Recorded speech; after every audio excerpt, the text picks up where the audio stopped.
한 주간 동안 주연하고 평안하셨습니까? 옆에 사람은 인사합시다. 사랑합니다. 축복합니다. 네, 제목이 있습니다. 제목 같이 읽겠습니다. 은 30. 아멘. 은 30, 아주 유명한 숫자죠. 은 30으로 예수님이 팔리시고 그 은 30이 우리에게 주어진 은혜는 무엇이냐 이렇게 보겠습니다. 늘 복음 이제 성경을 보다 보면 이렇게 시리즈로 가다 보면 이 본문을 할까 말까 이런 본문이 있어요. 가룟 유다 이 본문도 마찬가지예요. 가룟 유다가 예수님을 파고 그가 그 값으로 제사장들이 그 토기장에 밭을 사서 나그네의 묘지를 삼았다. 대체 이게 무슨 의미가 있냐 이렇게 생각이 되잖아요. 그래도 이 가룟 유다에 대해서 생각을 해보는 시간이 되는 건 되게 유익하고, 이것이 어떻게 구약에서 예언되었으며 이것이 어떻게 성취되었으며 이 성취를 통해서 우리에게 주시는 은혜는 무엇이냐 이걸 또 받는 시간이 되면 유익할 것 같습니다. 자, 우리 27장 1절 2절 먼저 같이 읽겠습니다. 새벽에 모든 대제사장과 백성의 장로들이 예수를 죽이려고 함께 의논하고 결박하여 끌고 가서 총독 빌라도에게 넘겨주니라. 자, 지금 이 대제사장과 백성의 장로들이 예수님을 죽이려고 결박하여 이제 빌라도에게 넘기는 거예요. 총독 빌라도에게 넘겨줬다 그래요. 지금 이 사건 때문에 어느 누군가가 충격을 받아요. 그가 가룟 유다예요. 가룟 유다는 갑자기 이제 돌이킴을 하거든요. 가룟 유다는 예수님을 팔면 그 예수님을 은 30에 팔고 그것으로 나름대로 어느 정도는 그냥 대제사장들의 염려를 잠식시킬 줄 알았는데 너무 강한 거죠. 예수님이 그날 밤에 사형언도를 받고 죽으러 가는 거예요. 이렇게까지 갈 줄을 몰랐던 것 같아요. 그냥 실망스러웠고 예수님을 팔아버리고 그리고 설마 6월절에 죽이겠어? 라고 하는 생각도 했을 것 같아요. 그러니까 가룟 유다는 예수님을 팔고 나서 지금 이 장면을 보고 가룟 유다가 큰 충격을 받아요. 그래서 우리 3절을 좀 볼까요? 3절 앞부분만 잠깐 봐요. 그때에, 그죠? 그때예요. 어떤 때요? 예수님이 지금 대제사장과 장로들이 예수님을 결박하여 죽이려고 빌라도에게 보내는 그때, 그 새벽에 아주 급하게 움직이고 있는 거예요. 가룟 유다가 예수님의 볼에 입을 맞추고 얼마 안 돼서 예수님은 모욕을 당하셨고 그리고 곧 이제 죽임을 당하기 위하여 끌려가는 장면은 3년 반 동안 따랐던 가룟 유다에겐 충격이죠. 그렇지 않겠어요? 한솥밥 먹었어요. 한때는 그에게 가장 존경하는 스승이었고 그의 소망이었고 그의 희망이고 그의 꿈이었어요. 예수님을 통해 꿈꿨단 말이에요. 그런데 잠시 실망이 와서 팔아버렸죠. 근데 팔았는데 충동을 받고 팔긴 했지만 자기 스승이 죽으러 가는 것을 보면서 그의 마음이 얼마나 괴로웠겠어요. 여기까지 생각했던 건 아닌데 쉽지 않았을까요? 그래서 가룟 유다는 이때 충격을 받고 돌이킴을 해요. 자, 우리 3절부터 우리 5절까지 같이 읽어볼까요? 그때 예수를 판 유다가 그의 정죄됨을 보고 스스로 뉘우쳐 그 은 30을 대제사장들과 장로들에게 도로 갖다 주며 이르되 내가 무죄한 피를 팔고 죄를 범하였도다 하니 그들이 이르되 이것이 우리에게 무슨 상관이냐 내가 당하라 하거늘 유다가 은을 성소에 던져놓고 물러가서 스스로 목매어 죽은지라. 지금 가룟 유다는 예수님 팔긴 했지만 그 새벽에 몇 시간도 안 돼서 예수님이 죽으러 끌려가는 건 큰 충격이었고 그래서 이거 아닌데 싶었겠죠. 그래서 가룟 유다는 곧바로 가서 나 안 받을래. 은 30을 돌려주려고 그래요. 그랬더니 제사장들이 그건 나하고 상관이 없고 네가 알아서 해 라고 하고 그를 몰아내니까 가룟 유다가 그 돈을 성전에 내어 던지고 가서 목매어 죽었다 이렇게 말하고 있는 거예요. 여러분 여기서 생각해 볼 게 있어요. 가룟 유다는 돌아섰죠. 회개했죠. 잘못됐다는 걸 깨달았어요. 그러면 그거는 구원을 받은 걸까요? 제가 예전에도 이 얘기를 한번 했던 것 같아요. 그 목사님하고 논쟁을 한 거, 어떤 목사님하고 그냥 우연히 이렇게 앉아있다가 목사들이니까 신앙적인 얘기를 하지 않겠어요? 근데 그분이 이렇게 말씀하시는 거예요. 연세가 많으신 분인데 가룟 유다가 천국 갔다는 거예요. 그래서 제가 충격을 받아서 무슨 말씀이세요 목사님? 그랬더니 가룟 유다가 회개했다는 거죠. 잘못을 뉘우치고 그 잘못이 얼마나 크다고 느꼈는지 목매어 죽을 정도로 회개했다는 거예요. 그러니 그냥 회개하면 구원받았다는 거죠. 그 제가 너무 충격을 받았어요. 왜냐하면 저분이 가서 그분에게 양육받는 성도들은 복음이 있는 건가? 이런 생각을 했어요. 여러분, 가룟 유다의 회개는 뉘우침이었고 그 회개는 구원을 주는 회개가 아니에요. 자, 우리 비유를 한번 들어볼까요? 제가 가다가 페라리를 들이받았다 칩시다. 페라리가 제일 비싼 차 맞죠? 아닌가요? 뭐 차값을 모르니까. 요즘 또 하여간 비싸다고 합시다. 한 10억대인가요? 모르겠어요. 만져보지도 못했어요. 하여간 페라리를 받았다 칩시다. 근데 완전히 거의 폐차 수준까지 갔어요. 제가 내려서 무릎 꿇고 미안해요. 정말 미안해요. 자, 어떻게 하면 좋아요? 그 차를 부셨으니 제 차를 박아버리겠습니다. 그래서 제 차를 갖다가 어디다 그냥 벽에다 박아버리든지 낭떠러지 밀어내고 미안해요. 그럼 된 건가요? 아니죠. 분명한 용서는요, 그 사람의 손해를 완전히 해결해 줘야죠. 파괴된 차 고쳐주고 아니면 새 차를 사주든지, 그가 다쳤다면 완전한 치료를 해주든지 등등 이 모든 것이 따라야 되는 거죠. 지 혼자 뉘우치고 지 혼자 가서 목매어 죽었다고 회개했으니 천국 갔다라고 말하는 건 대체 어디서 온 얘기인 거예요? 자, 그러면 우리 얘기로 할까요? 우리가 회개하면 용서를 받고 구원을 받은 건가요? 회개는 뭔가요? 잘못된 걸 깨닫는 건가요? 눈물을 많이 흘리는 건가요? 가슴을 치고 옷을 찢고 며칠 동안 금식을 하며 죽겠으니 주여 잘못했사오니 나를 용서하소서 라고 해서 회개가 된 걸까요? 그럼 구원 받는 거예요? 갑자기 헷갈리기 시작하죠. 회개하라며. 회개하면 용서 받는다며. 여러분, 회개는요, 대가가 지불돼야 돼요. 아까 그랬잖아요. 제가 페라리 박아놓고 미안해요. 어쩌면 좋아요. 저도 어떻게 잘못할게요. 제 차를 갖다가 낭떠러지에 떨어뜨리면서 됐죠, 이제. 그죠? 가요. 안녕. 이러면 되는 게 아니잖아요. 자, 대가를 지불해야 돼요. 그런데요, 우리가 죄에 대한 대가를 지불할 능력이 없다는 게 문제인 거죠. 왜냐하면 내가 페라리가 없어요. 페라리를 망가뜨려서 페라리를 줘야 되는데 난 페라리가 없거든요. 내가 아무리 용서를 구하고 눈물을 흘린다고 해서 해결되는 문제가 아니잖아요. 우리가 죄를 졌어요. 죄를 졌는데요, 눈물 흘린다고 해결되는 게 아니라 우리 로마서 이렇게 말해요. 죄의 삭은 사망이라고. 자, 죄의 삭은 사망에 대해서요, 죄를 짓으면 뭐를 대가를 지불했냐면 생명을 대가로 지불해야 되는 거예요. 죄의 삭은 사망이니까요. 내가 눈물 흘린다고 되는 게 아니죠. 또 이렇게 말하면 안 돼요. 봐봐, 가룟 유다 생명을 지불했잖아. 용서 받았지 않았어? 라고요. 여러분, 그건 지 혼자 간 거예요. 우리가 죄가 없는 사람이 죽어야. 죄 있는데 죄인이 죽은 게 무슨 소용이에요? 이미 받아갖고 내 차는 똥차가 됐는데 이미 다 찌그러졌는데 그거 준다고 해서 뭐가 해결되어져요? 해결되는 게 아니죠. 뭔가 대치품을 줘야죠. 똑같은 거. 그에 상응한 걸 지불해야죠. 그래서 죄인은 자기가 스스로 죽는다고 죄가 해결되는 게 아니라 끝난 거예요. 영원히 끝난 거예요. 죄가 해결되긴 했으나 그는 더 이상 생명이 없는 거예요. 우리를 살리고 우리가 사는 게 목적이 아니겠어요? 주님께서 우리에게 구원을 주는 회개는 어떻게 하는 게 회개냐면 죄를 뉘우치고, 이게 1단계예요. 뉘우치면 그 다음에 대가를 지불해야 되잖아요. 내가 대가를 지불할 능력이 없다는 게 문제예요. 그래서 우린 대가를 지불할 능력이 없기 때문에 대신 대가를 지불할 자가 있는 거죠. 예를 들어 제가 페라리를 지불할 능력이 없어요. 그런데 우리 집사님들이 목사님 그랬어요? 그랬더니 갑자기 김 집사님, 이 집사님 오더니 목사님, 집사님들 우리 5억씩 갑시다. 그래갖고 해서 해결해 줬어요. 다음에 그래 주세요. 그러면 되는 거죠. 그럼 저는 해결된 거예요. 대가를 누군가가 대신 지불하는, 내가 능력이 없으니까요. 그래서 우리는 죄의 싹을 지불할 능력이 우리가 온데 없어서 예수님이 우리의 죄를 뒤집어 쓰고 죄가 없는 그분이 자신의 생명을 대신 지불하여 우리를 살리셨어요. 그래서 예수님께서 요한복음 3장에 니고데모와의 대화 속에서 그러잖아요. 광야에서 노뱀이 달린 것처럼 인자도 나무에 달려야 하리니 이를 믿는 자는 살리라. 진정한 회개는 내가 잘못했다. 어쩌면 좋을까? 눈물을 흘리고 금식하고 막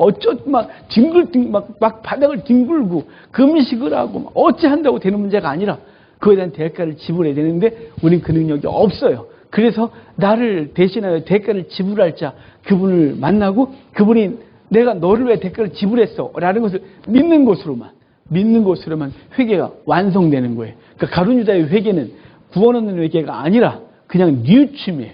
잘못했다는 걸 아는 뉘우침이에요. 그건 구원에 이르는 회개가 아닌 것이에요. 뉘우치면서 한 발 더 나가 이 문제를 해결할 자가 누구냐를 찾고 예수 그리스도가 내 죄를 짊어지고 죽으셨다는 것을 믿는 것, 그게 진정한 회개인 거예요. 그 여러분과 제가 구원을 받았다고 하는 것, 세상 사람들이 보기에는 그 진리를 모르니, 그 원리를 모르니, 저들이 교회 가서 잠깐 무릎 꿇고 잘못했어요. 그럼 구원받았대. 라고 말하지만 우리 스스로는 대가를 지불할 능력이 없어서 우리를 대신하여 대가를 지불하신 예수 그리스도의 공로를 믿고 그분을 의지하여 구원을 얻는 방법밖에는 아무것도 없는 거예요. 그게 진정한 회개죠. 자, 가룟 유다는 예수님을 팔아버렸어요. 베드로는요. 우리 지난주에 했죠. 베드로는 어떻게 했어요? 예수를 3번이나 부인했어요. 그렇게 열정적인 베드로가. 그런데 가룟 유다는 눈물 흘렸고 가서 못 매달아 죽었고 베드로는 눈물 흘리고 멈춰 있어요. 그러다가 성령을 받고 예수 그리스도를 믿음으로 받아들이고 그는 진정한 회개가 그에게 이루어진 것이에요. 둘의 죄는 뭐 그놈이나 판놈이나 부인한 놈이나 그런 울고 똑같아요. 가슴을 친 것 똑같아요. 그런데 하나는 자기 의를 의지하여 죽은 것이고 하나는 자기 의가 없으니 예수 그리스도의 의를 덧입어 생명을 얻은 것이에요. 여러분, 우리의 구원은 우리의 눈물 흘림이나 죄책감으로 해결되는 것이 아니라 우리의 구원은 나를 대신하여 죽으신 예수 그리스도의 놀라운 은혜로 해결됐다는 사실을 믿으셔야 돼요. 여기 가룟 유다의 죽음을 가지고 이렇게 말하는 사람이 의원이 있었다는 걸 아세요? 가룟 유다가 천국 갔다는 소리? 그 목사님만이 아니었어요. 한 20여 년 전에 들은 얘기인데 그 얘기를 중간에 가끔 하는 사람들이 있더라고요. 너무 놀래갖고 대체 이 얘기가 어디서부터 시작돼서 사람들이 가룟 유다가 구원받았다고 말하나? 그런 거죠. 여러분, 회개가 뭔지 몰라서 그러는 거예요. 눈물 흘리는 게 회개라고 생각하는 거예요. 눈물을 안 흘려도 돼요. 가슴을 안 쳐도 돼요. 우리의 죄에 대해서 예수 그리스도를 그분의 용서를 받아들이는 것으로 회개가 완성되는 것이 눈물 안 흘렸다고 넌 회개 안 한 거야가 아니란 말이에요. 여기 가룟 유다의 회개를 구원 얻는 회개로 착각하지 마십시오. 이제 이렇게 놓고 이제 그 다음 사건을 좀 볼까요? 유다의 회개는 진정한 회개가 아니라 그냥 뉘우침이었을 뿐이에요. 근데 예수님이요 은 30에 팔리는 장면이 있었잖아요. 그런데 이 장면을 그러면 어디서부터 이 장면이 시작된 거냐? 은 30은 구약에서부터 계속해서 사인을 줬어요. 여러분, 요셉이 노예로 팔릴 때 얼마에 팔린 줄 아시죠? 은 20에 팔려요. 은 20하고 은 30하고 다르잖아. 당연하죠. 요셉은 미성년자라서 은 20에 팔리는 거예요. 미성년 노예라서. 성인 노예는 은 30에 팔려요. 우리 호세아서 잘 알죠. 호세아서 3장에 보면요. 호세아가 고멜을 사갖고 와요. 그 여인은 창녀로 팔려서 창녀짓 하고 있었기 때문에 그 호세아가 가서 그 여인을 돈을 주고 사오는데 얼마에 사오냐면 보리한 호멜 반과 은 15으로 사와요. 근데 그걸 다 하면 은 30으로 사오는 거예요. 은 30으로 그 호세아는 그의 아내를 사오는 거예요. 그 속량해 주는 거죠. 그의 죄에서 끄집어서 자기 아내로 삼는 장면이 호세아서에 나와요. 스가랴서 11장 보면 두목자 비유라는 장면이 있어요. 스가랴서 9장부터 14장까지가 메시아 예언이거든요.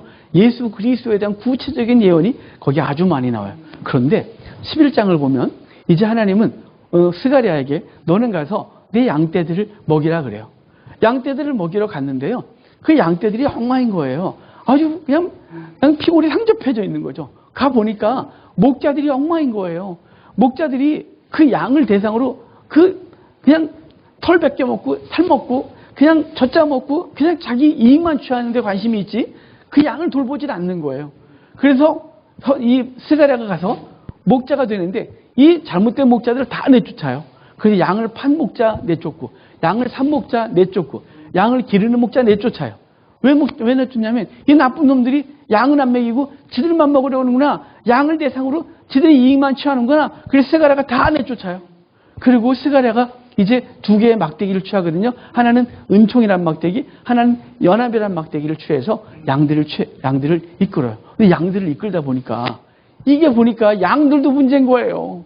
양들도 맨 자기 욕심에 끌려 살고 목자 말 무지하게 안 듣고 치멋대는 거예요. 그러니까 목자가 너무 지쳐갖고 스가랴가 나 못해먹겠다. 그래가지고 니들 마음대로 해. 한 달 치고 그만해요. 한 달 치고 포기하고 니들 마음대로 해. 잡아먹으려면 서로 잡아먹고 니들 마음대로 해. 나가려면 나가고. 그리고 포기해요. 그리고 은총이라는 막대기를 확 분질러 버려요. 은총을 더 이상 베풀지 않겠다는 거죠. 그 은총이라는 단어가 그 의미가 뭐냐면 기쁨, 즐거움, 쾌락 이러는 거였거든요. 목자가 그 한 달 동안 양을 치면서 그 양들을 즐겁게 해주고 행복하게 해줬는데 그 목자의 음성을 못 듣고 목자의 그 은혜를 모르고 그들이 마음대로 하니까 그 스가랴도 그 세 목자만 나쁜 게 아니라 니들도 문제였구나. 나 이제 안 해. 그만해. 그리고 이렇게 말해요. 야, 내가 그래서 한 달 동안 수고했어. 나 품삯 줘야 되지 않냐? 그랬더니 양들이 은 30을 달아줬대요. 그래서 스가랴가 은 30을 받아요. 은 30을 받는 건요. 자, 은 30을 받고 뭘 했어요? 은 30을 받기 전에 그 양떼들 버렸어요. 네 마음대로 해. 네 마음대로 해. 그랬단 말이죠. 그리고 이제 은 30을 받았는데 이제 스가랴가 은 30을 주머니에 넣고 갈락하는데 하나님이 야, 네 하지 마. 그거 갖다가 저기 그 토기장이에게 던져. 그 토기장에 던져주래요. 마치 가룟 유다가 그 은 30을 성전에 던져버리고 간 것처럼 너는 가서 던져. 그래서 토기장이에게 은 30을 던져줘요. 그러고 나서 연합이란 막대기로 또 꺾어버리게 하거든요. 연합이란 막대기를 꺾는데 그 연합이란 막대기는요. 이게 헤벨 그런 히브리어인데요. 이게 어떤 단어냐면 끈, 그 다음에 줄 이런 단어이기도 해요. 그런데 이게 똑같은 그 반대 개념이 똑같은 무게로 어떤 개념이냐면 파괴, 파멸, 고통 이런 단어가 있어요. 그러니까 연합이라는 단어는 원래 하나님이 북이스라엘과 남유다를 연합하고 그 양떼들을 연합으로 했었는데 그 연합했던 것이 영 엉망이니까 분질러 버려서 그들에게 파멸을 주고 고통을 주겠다고 말씀하신 장면이 은총과 연합이라는 막대기를 스가랴가 받아서 둘 다 분질러 버리는 장면이 있어요. 여기서 중간에 은 30을 받았고 은 30을 토기장이에게 주는데요. 그 얘기를 오늘 예수님이 그대로 성취하고 있는 거예요. 자, 예수님은 은 30에 팔려요. 그 목자의 한 달치 싹이 은 30이었어요. 예수님이 이 백성들에게 와서 그 백성들에게 생명을 나누어주는 그 생명을 주는 값이 은 30밖에 안 되는 거예요. 성인 노예값. 그래서 은 30으로 예수님이 팔렸지만 그 은 30을 팔리신 예수님은 그걸 다시 누구한테 주냐면 그 가룟 유다가 갖다가 던지잖아요. 던지는 바람에 제사장들이 야, 이 더러운 돈은 이 성전 그 헌금함에 넣을 수가 없어. 너무 더러워. 그리고 뭐 하지? 그랬다가 야, 이거 토기장에게 밭을 사서 나그네 노지를 삼자. 그래서 토기장에게 밭을 사요. 자, 스가랴에서 뭐라 그랬다고요?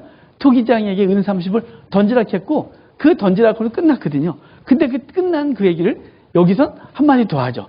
토기장에게 그 밭을 사라고. 밭을 사는 거예요. 밭을 사서 뭘 하냐면 나그네 묘지를 만들었다. 이렇게 말해요.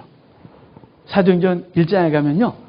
12사도급 중에 한 명이 비니까 이제 감람산에서 기도하고 마가다라방에 가서 자, 12명 중에 한 명이 벌이 났으니까 유다가 죽었으니까 자, 그럼 한 명 뽑자. 그래서 뽑을 때 그때 하는 말이 뭐냐면 그때 가룟 유다가 어떻게 죽었는지 얘기를 해요. 가룟 유다가 그 몸매어 죽었다가 땅에 떨어져 배가 터져서 창자가 흘러나와 죽었다. 그 땅을 아겔다마, 피밭이다. 이렇게 표현했다 그래요. 가룟 유다가 죽은 그곳에 그 죄인이 죽고 그곳에서 뭐가 되는지부터 나그네 묘지가 된다 그러거든요. 자, 그러면 예수님은 은 30에 팔렸어요. 예수님은 은 30에 팔렸다가 그 은 30에 팔린 그 돈 갖고 그 주님이 사신 거죠. 비록 가룟 유다가 돈을 던졌지만 그건 예수님의 그 피값이었어요. 예수님의 피값으로 뭘 사냐면 토기장에게서 밭을 사고 토기장에게서 밭을 사서 나그네의 묘지로 삼았다 그래요. 자, 나그네의 묘지 삼았다. 이건 대체 무슨 의미가 있을까 생각을 해봐야겠죠. 유대인들은요, 그 예루살렘에 정착해 있는 사람들은 나름 거룩하다고 생각했어요. 근데 유대인들이 연약하고 그리고 가난하고 힘없는 사람을 나그네, 고아, 과부 이렇게 말해요. 나그네와 과부와 고아들, 그 사람들은 유대인들이 생각할 땐 가장 가난하고 힘없고 소외된 사람들이었어요. 그러니까 나그네의 묘지 이 말은 뭐냐면요, 소외된 사람들이 죽으면 묻힐 데가 없는 거죠. 아니, 노숙자가 죽으면 어디다 묻어요? 원래 자기의 묘실이 있거든요. 근데 이 사람이 뭐 가족이 될 수 있어요? 어디다 묻어주죠. 근데 묻어줄 때 길 옆에 묻긴 하지만 아무 데나 할 수는 없는 거잖아요. 정착민들이나 서로 알아주니까 그렇지만 어디서 낯선 자가 와서 우리 동네에서 묻히려면 뭐 하는 거야? 라고 하지 않을까요? 그래서 그들을 묻을 땅이 필요했었는데 그 나그네의 묘지로 예수님의 핏값으로 산 그 땅이 나그네의 묘지가 됐다. 이렇게 말하는 거예요. 묘실이 됐다. 이 말은요, 비록 죽음은 슬프지만 여러분 그 죽은 시체가 어디에 안장되는 건 고대나 지금이나 복인 것이고 그것은 그의 영원한 안식을 상징하는 것이죠. 나그네 안식처가 됐어요. 누구 값으로요? 예수님을 판 값으로요. 예수님의 판 값은 그 다시 나그네 그 토기장에게 땅을 사고 그 땅에 나그네들의 묘지가 돼서 예수님의 피값은 결과적으로 뭐가 되냐면 나그네들의 안식처가 된 것이에요. 가룟 유다는 자기는 예수님을 판 것이고 그리고 그 돈 너무 찝찝하니까 성전 던졌고 제사장들은 에이 더러운 거 여기다 둘 수 없지. 그래갖고 뭐 할까? 그러다가 야 그 더러운 사람들 있잖아. 그 부정한 사람들, 그 가난한 사람들, 정결하지 못한 사람들, 이방인이 여기 왔다 죽으면 어디 건질도 찝찝한 사람들, 그 사람들을 위한 묘지를 만들지 뭐. 그래갖고 토기장에게 밭을 사서 나그네 묘지가 됐다. 이렇게 말하고 있는 거예요. 이 말은 오늘 본문에도 예언되어 있거든요. 저 우리 본문에 9절 10절 볼까요? 9절 10절 읽어봐요. 이에 선지자 예레미야를 통하여 하신 말씀이 이루어졌나니 일렀을 때 그 일이 그 가격 매겨진 자 곧 이스라엘 자손 중에서 가격 매긴 자의 가격 곧 은 30을 가지고 토기장의 밭값으로 주었으니 이는 주께서 내게 명하신 바와 같으니라. 사실은 예레미야가 이런 예언을 한 적은 없어요. 예레미야에게 흰놈의 아들 골짜기 가서 토기장의 집에 가서 토기장의 주권을 보게 하고 토기장이가 막 토기를 만드는 걸 보면서 야, 너 뭐 보냐? 예레미야가 토기장이가 그릇 만드는 거 보지. 걔가 지멋대로잖아. 꽃병 만들고 싶으면 꽃병 만들고 똑같은 을 갖고 밥그릇 만들고 싶으면 밥그릇 만들지. 나도 그런 주권이 있다. 내가 심판하겠다 했다가 걔네가 회개하면 나 구원할 거야. 근데 내가 너한테 복 주겠다 그랬는데 너희가 엉망을 하면 내가 심판할 거지. 그래서 예레미야 32장에 예레미야에서 예레미야가 그 장면을 얘기를 해요. 그리고 그 다음 장에도 그곳에서 토기를 깨트린 장면이 있거든요. 그러고 나서 예레미야가 이제 그 뜰에 갇힐 때가 있어요. 예레미야 32장에 보면 그가 뜰에 갇혀서 잘못하면 죽을 위기인데 그 친척 하나니가 와서 밭을 사래요. 그래서 포도원을 사라 그러거든요. 그래서 밭을 사요. 밭을 사고 그때 은 17으로 사거든요. 근데 그 장면밖에 없어요. 예레미야는 토기장이의 집에 가서 토기장이의 주권에 대한 얘기를 했었고 친척의 밭을 산 것밖에 없거든요. 그런데 예레미야가 말했다는 거예요. 그래서 대체 마태는 왜 예레미야가 말했다고 말하지? 이거 누가 말했냐면 아까 말씀드린 대로 스가랴서 예언에 있는 말인 거예요. 그래서 아마도 마태는 예레미야 토기장이와 스가랴서의 이야기들을 이렇게 한꺼번에 뭉쳐서 대표적으로 예레미야가 그 말을 했다 이렇게 표현하고 있는 것 같은데 혹시나 여러분 읽다가 예레미야서 뒤져도 안 나오면 성경이 왜 이래요? 그럴까봐 설명을 드린 거예요. 중요한 건 뭐냐면 예수님은 어떤 걸 성취했냐면 선지자들이 은 30으로 토기장의 밭을 살 것에 대한 토기장이에게 그 돈을 던져줄 것에 대한 얘기를 했고 그 토기장이 밭이 있는 흰놈의 아들 골짜기 그 밭이 하나님의 주권을 이야기를 하고 있다는 거예요. 그분이 심판할 자를 심판하시고 그리고 구원할 자를 구원한다는 거죠. 그가 구원받을 사람이야 라고 해서 그가 엉망에 살면 심판할 거고 그는 심판받을 거야 그랬는데 그가 회개하면 구원할 거고 그래서 그리스도의 주권에 대한 얘기를 예레미야를 통해서 해주고 있단 말이에요. 주님은 당신이 은 30에 팔리고 그것으로 나그네의 묘지를 삼아 당신의 주권 가운데 당신의 백성들을 안식하게 하는 놀라운 은혜를 오늘 예레미야 이 마태복음 27장에 가룟 유다 얘기를 통해서 우리에게 말씀해 주고 있는 거예요. 여러분, 저와 여러분은 은 30에 생명이 구원받은 거예요. 예수님이 은 30에 팔리셨고 그것으로 우리를 구원하신 놀라운 은혜가 있는 그래서 그 은혜를 갖고 오늘 우리는 살아가고 있다는 사실을 기억하고 주님께 날마다 이 생명 얻은 자답게 삶을 살아내는 귀한 은혜가 있기를 주의 이름으로 축복합니다. 우리 성찬할까요? 우리 찬송가 322장 드립시다. 322장입니다.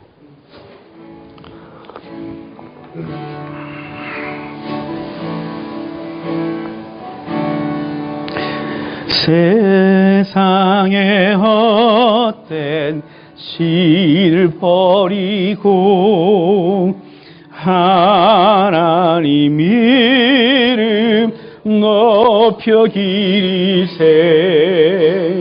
온 천하 백성 모두 나와서 다 같이 하나님만 섬기세.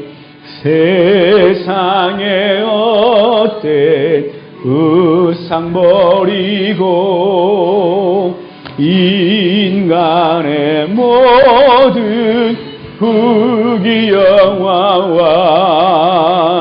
거짓과 불의 모두 버리고 온전히 하나님만 섬기세. 주님의 백성 서로 헤아려 시기와 미움 아주 버리고 하나님만을 홀로 섬기니 천국을 어서 이뤄주소서.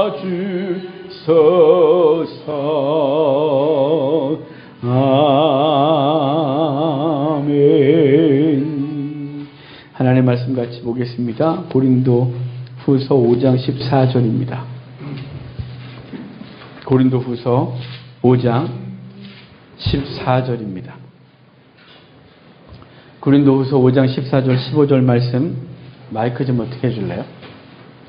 14절 15절 말씀 같이 읽겠습니다. 그리스도의 사랑이 우리를 강권하시는도다. 우리가 생각하건대 한 사람이 모든 사람을 대신하여 죽었은즉 모든 사람이 죽은 것이라. 그가 모든 사람을 대신하여 죽으심은 살아있는 자들로 하여금 다시는 그들 자신을 위하여 살지 않고 오직 그들을 대신하여 죽었다가 다시 살아나신 이를 위하여 살게 하려 함이라. 아멘. 바울은 예수님의 죽으심에 대한 얘기를 하거든요. 이렇게 말해요. 한 사람이 모든 사람을 대신하여 죽었은즉 모든 사람이 죽은 것이다. 로마서에서는 이렇게 말했어요. 예수님과 함께 죽고 예수님과 함께 살았다고.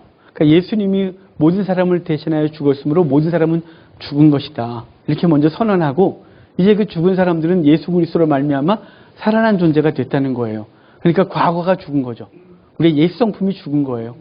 예전에 살던 방식들을 이젠 더 이상 살지 않는 존재가 된 거예요. 이제는 새로운 삶이 우리에게 주어진 거죠. 예수님이 사셨던 대로 예수님께서 우리에게 주신 그 은혜를 가지고 사는 존재가 되었다. 이렇게 말해요. 그래서 거기 이렇게 말하잖아요.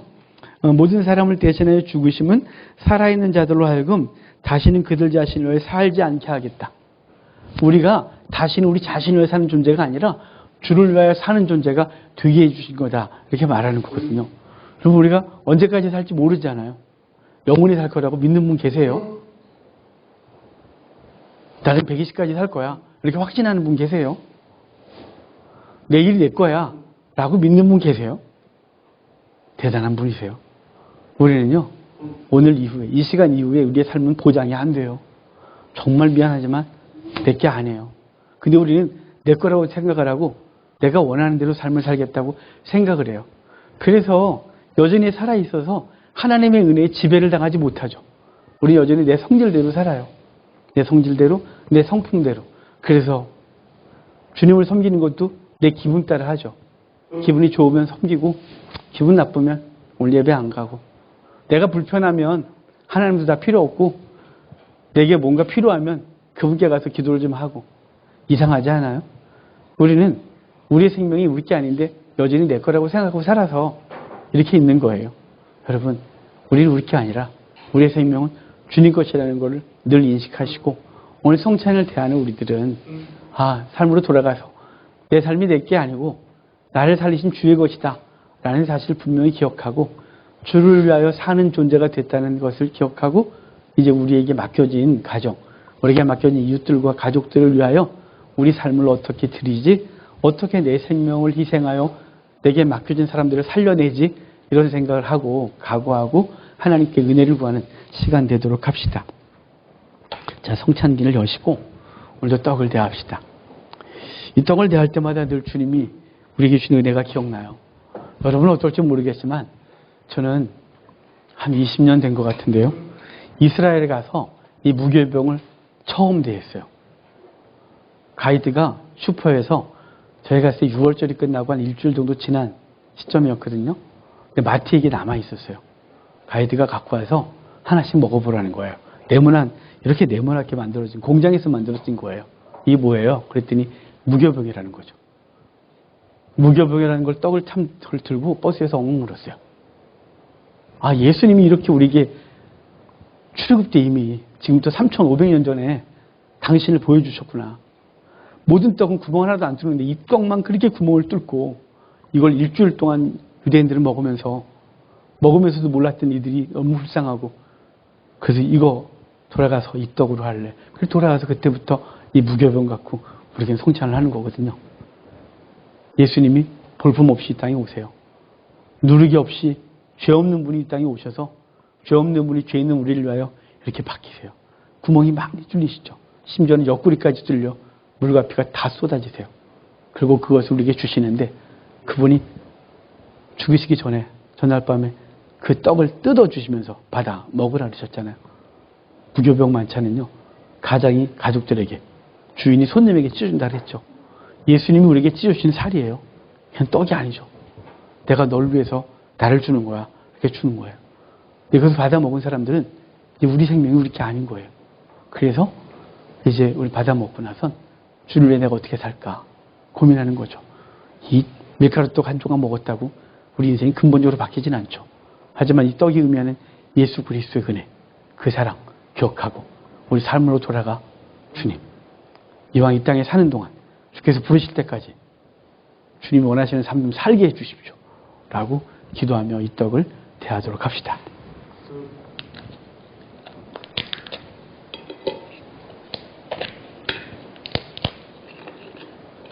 자, 우리 떡을 하나씩 들까요? 우리 기도합시다. 주님, 나를 위해 당신의 살 찢어주셔서 감사합니다. 나 같은 게 뭔데? 매일 죄만 짓는데, 매일 세상 생각만 하는데, 어떻게 하면 더 많이 모으지? 어떻게 하면 남 짓밟고 올라가지만 생각하는데, 그래도 오늘도 내게 생명의 떡 주셔서 감사합니다. 이 떡에 부끄럽지 않도록 예수님의 살이 우리의 육체가 되도록 주님 나를 도우시고 가서 주님처럼 살게 해 주십시오. 라고 잠깐 기도합시다. 당신의 귀하신 주님, 넘치게 부어주시고 주님처럼 살게 하옵소서. 하나님 감사합니다. 우리가 뭔데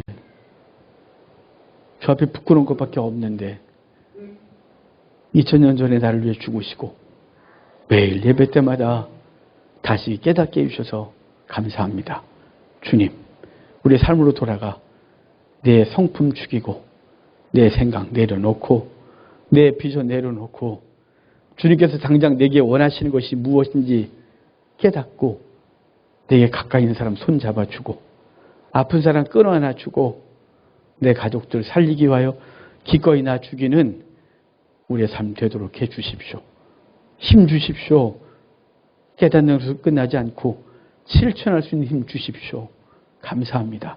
예수님의 이름으로 기도합니다. 아멘.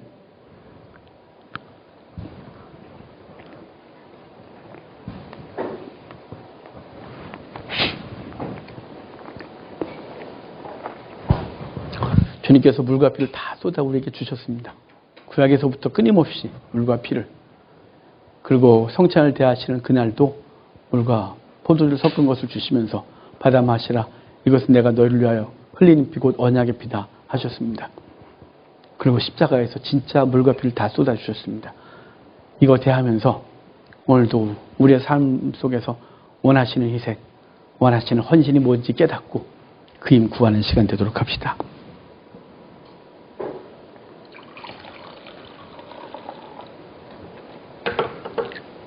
잔을 듭시다. 그럼 하나님 앞에 기도합시다. 주님, 내게 힘 주십시오. 저도 주님처럼 진액을 뽑아 생명을 살 수 있는 힘 주십시오. 잠깐 기도합시다. 주님, 살려내게 하소서. 살려내게 하소서. 먼저 우리가 살고 내 가족 살려내게 하소서. 하나님 감사합니다. 오늘도 이 잔을 우리에게 주시고 이 잔이 우리에게 생명 되어지는 것처럼 우리도 우리의 삶에 녹아지고 우리의 가정을 살려내고 우리의 직장을 살려내고 내게 맡겨진 영혼들 살려내는 우리가 되게 하소서. 흔적 없이 녹아지게 하시고 스며들게 하시고 주의 사랑으로 살아내게 하소서. 감사합니다. 예수님의 이름으로 기도합니다. 아멘.